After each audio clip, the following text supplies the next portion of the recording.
Today I'm going to talk to you a little bit about the story of Siri, how we came to be, and hopefully extract out a few lessons along the way. And I'm going to start out with kind of lesson 0 and take off something that Josh started early on. I get invited to a lot of different speaking events. I've turned down every single conference outside of North America for 2014 because I'm too busy, I've got too much to do, we've got to change the world. And so why am I here, for 48 hours, 6,000 miles away from home? It's really because of Tiago, and he sent the message.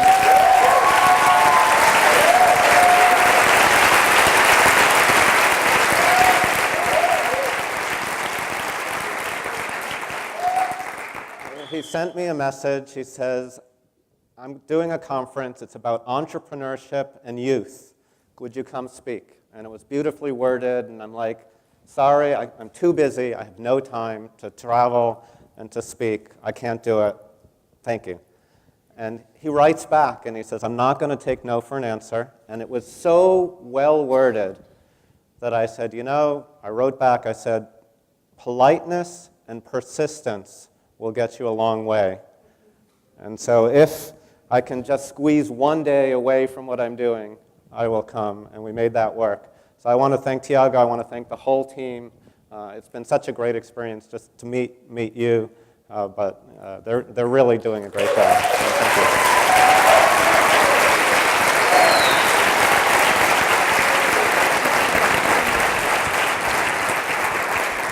Okay, so it's late, so I'm going to get into it and get through it. So the first lesson I want to tell you from the Siri story, everyone hears about Instagram and all these companies that just launch and instantly sell for huge amounts of money. It's so easy. So here's how it happened. In February of 2010, we came out with a free app in the App Store called Siri. And we launched it among 350,000 other free apps. We got a little bit of press from Mashable and from some of the other things, but as we learned today in one of the sessions, that's not quite enough. And boom, 2 weeks later, Steve Jobs called the office himself. It's like, hey, it's Steve. And we're like, and I'm thinking to myself, I go, man, Apple is a great company. Every developer who launches an app gets a personal call from the CEO. I don't know how he finds the time. And we asked the question, we said, well, how'd you get this number? Because we had a website with no phone number, no address, just kind of some little website. And he goes, yeah, that's a funny thing. We didn't know how to get into contact you, but every Apple developer has to register in the iTunes database with a phone number. So I went in and called the number. So what are you doing tomorrow? Come on over to my house. Right, so that started a discussion. He made it clear he wanted to work with us. We said no. And went away. And the reason was because we were not planning to be acquired. That was not in our vision. We had just raised a B round. We were going to have a distribution deal already was lined up. We had launched our app. We were excited about changing the world. And probably luckily, Steve came back a couple months later. We were working hard, and we continued the discussion. And so we ended up selling to Apple once we saw that visions were aligned, pretty much in 2.5 months total time with due diligence, a month or two off in the middle between first discussions and after, and it was really very great. So it's easy. You just launch your app, get the call from Steve Jobs, and then sell to Apple. But actually, it wasn't quite that easy, so we did have to build this app, right? And so we launched the company right at the end of 2007. We came to the VCs, we said we had a prototype, and we said, this is what we're going to build, we're going to get this distribution deal, here's what we're going to do. It took 2 years of hard work to take this prototype and actually commercialize it into something we thought we were ready to actually show to the world. We wanted to create this iconic experience that felt different from everything else out there as a way for getting things done. But it took a lot of hard work from a team of, we started with 3 co-founders, Dag Kitlaus, myself, and Tom Gruber. We built a team of about 20 people, launched the app. So it wasn't just 2 months. It actually took 2 years of hard development to do that. But actually, leading up to the company of hard development, there was really a research phase.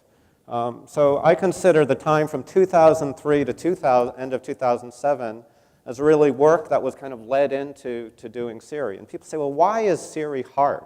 What's hard about doing technology like Siri? Well, I say, take this one example. Imagine the phrase, book a 4-star restaurant in Boston. What's hard about that? Book a 4-star restaurant in Boston. But then you're like, oh yeah, book doesn't just mean reserve. It's also the physical book that you can read.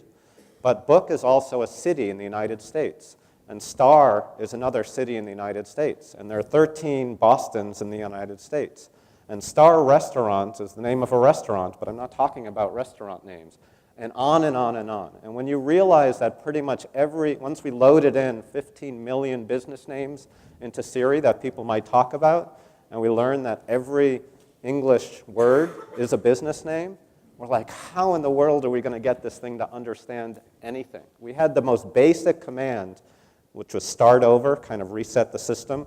And we loaded in business names. I typed start over, and it said, looking for businesses named Over in Start, Mississippi. And I'm like, oh my gosh, this is going to be a disaster. So it took a lot of work. I was chief architect of a project called Kalo, which was DARPA. DARPA is kind of the research project agency for the government.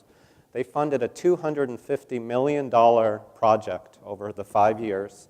400 people from the top universities, Stanford, MIT, Carnegie Mellon, top US universities, to kind of do basic research that actually helped pave the way for Siri. And then I also helped with a student distill some of the lessons from this giant Kalo project into something we called active ontologies, and that was the prototype that we brought to VC. So it wasn't just the 2 months or even the 2 years. There was actually some work leading up to starting the company. But actually, that wasn't the beginning either. So in the 90s, I built a whole bunch of Siri-like prototypes. We had a reporter asked me today, well, could a Siri-like thing work with a TV? Could it work with a smart home? Could it work in your car in different ways? I'm like, it surely could. In the 90s, we actually built prototypes. We had a TV that you could talk to in the remote control and control your house, including the smart refrigerator, which did ordering from a company called Webvan, which was an interesting time. And it knew all the contents in your fridge, and it could put together recipes based on the ingredients. And it was basic research of what it could do. But it really helped form my ideas about what should an assistant be like, where are all the different ways it could help you. We had built in 1999, we had 2 smart assistant applications for the house, 2 for the office, 2 for the car, and they all kind of work together in interesting ways. But that wasn't the beginning either. So the very first Siri prototype, what I consider the first Siri prototype, was done in 1993. This was before I ever saw a web browser. My first discovery of the web was a year later in 1994. And I imagined, so I had a device. It looked a lot like the iPad. It was about that size, tablet. You could do speech recognition. I didn't have the pinch and zoom that Apple created later on, but we had pen, so you could do handwriting recognition, and you could draw circles or X's on your map. And pretty much most of the features that came out on the iPhone, years and years later, being able to query and set appointments in your calendar and do email and do contacts and maps, actually was running, and this is what the interface looked like. It's a little bit more cutesy back then. It could actually keep track of things for you. Here it would say, if mail arrives for me about this, it would track me down, find out which meeting I was in, and the phone would ring, and Siri would say, I've got an urgent message that you asked me to let you know about, and it would play the message over the phone. That was one feature that never quite made it into the Apple framework. So anyway, long story short, lesson 1, pick an idea that you're passionate about. So when you're going to start your idea in your company, do something you really are interested in, really believe in, really are curious in, want to explore, because sometimes it can actually end up taking time. And today, so many of the companies out there, they just kind of see the end result, And they don't realize there's a lot of hard work, a lot of research, a lot of iteration that goes into really kind of bringing something into the world. So, in this case, it was 17 years to the first commercial release, which was not even the iPhone version. That was just our first stop. And lesson 2, looking back over this time, we started the company in end of 2007. I realized if we had started Siri as a company any time earlier, we probably would have failed. There was actually a company in the 90s called General Magic, which did kind of a Siri-like thing, and they went out of business. And so there was a trigger. So lesson 2, look for the triggers. The trigger was the iPhone came out. And that really flipped the game for me. It was like, wow, Apple has just, created something. For years, mobile was always the next thing, the coming thing, but it wasn't right there. And when we saw the iPhone, we said, wow, this is it. Mobile's going to happen.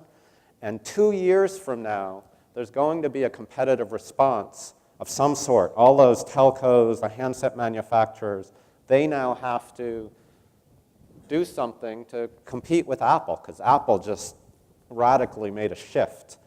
So we said, but the phones are still pretty small, the screens are small and hard to read, the bandwidth is still kind of slow, the typing's tricky, so maybe the Siri idea I've been fiddling on for 20 years could be just the type of thing that would be attractive to all the people who want to compete with Apple. And of course, the irony was we ended up actually going to Apple.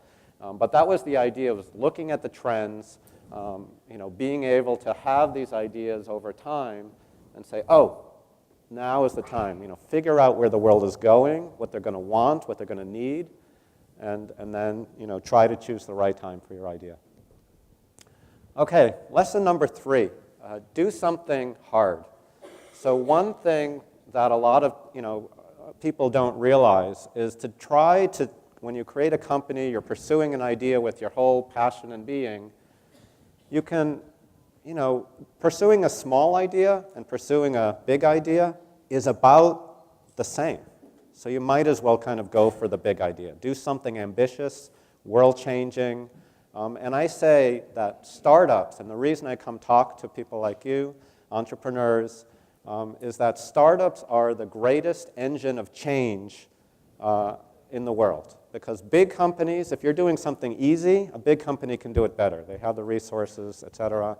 But a startup not only is thinking it has to change the world, but they have a limited amount of money. We heard someone ran out of money and went bankrupt, certainly.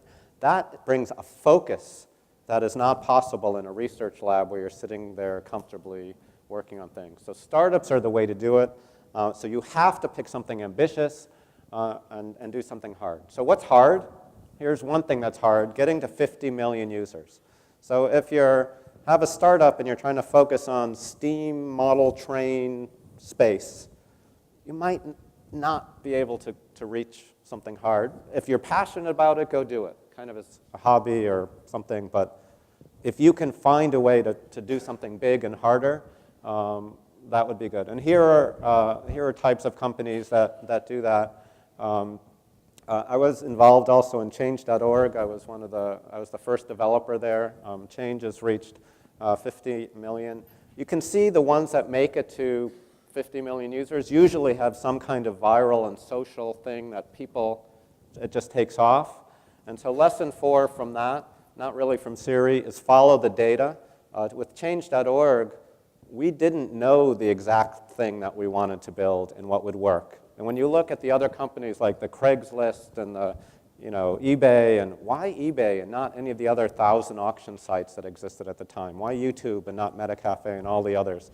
It's not always clear, but you have to instrument everything you do and then learn from it. And we ended up, Change.org is now the world's largest petition platform for social good.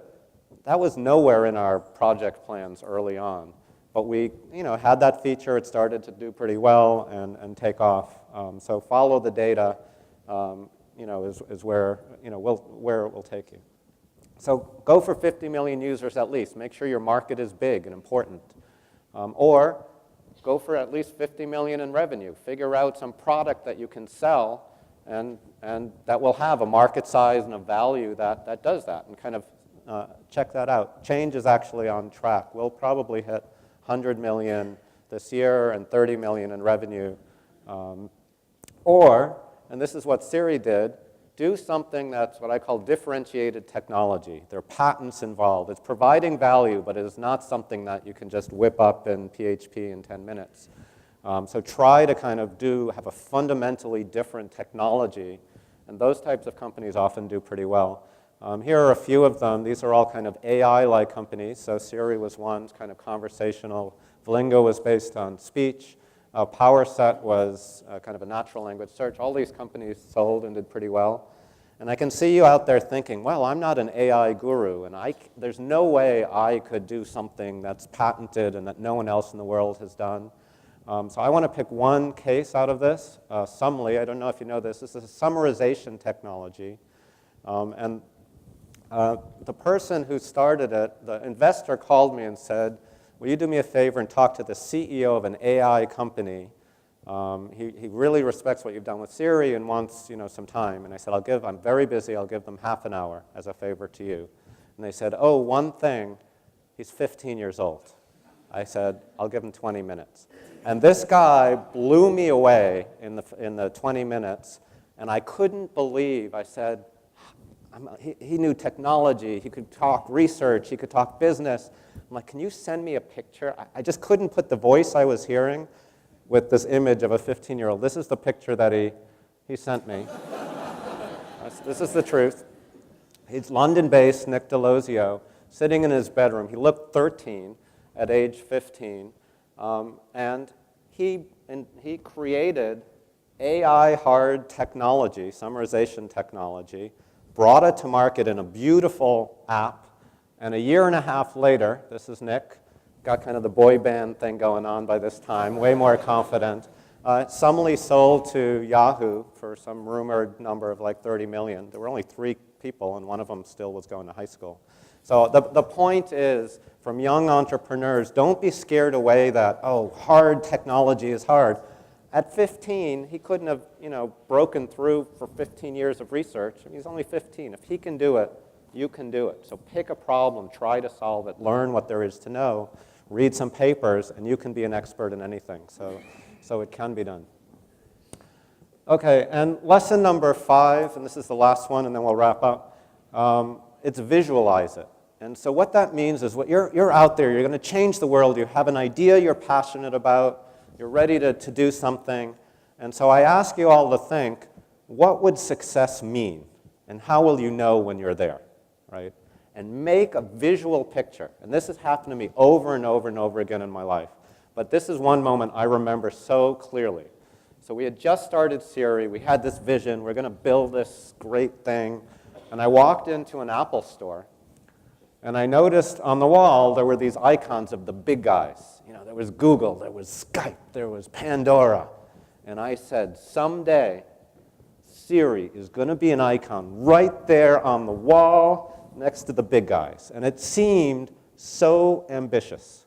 But I visualized it. I'm like, that's what I'm going to do, and I'm going to make this real. And so when Siri came out on the iPhone, I had to go to an Apple store and see if people were buying it and liking it, and I was all excited. So I went to an Apple store. This is Photoshop, but it's pretty close to what I saw. So this was my Siri, an icon on the wall. That was my goal. And this is what the Apple store looked like. They had a plasma display set up on the front door saying, introducing Siri, and running the thing in a loop. And the juxtaposition of me being an icon among 50 and being the front door, it was like life was reaching out and going, gotcha, remember that? And that's happened to me over and over again. So thank you.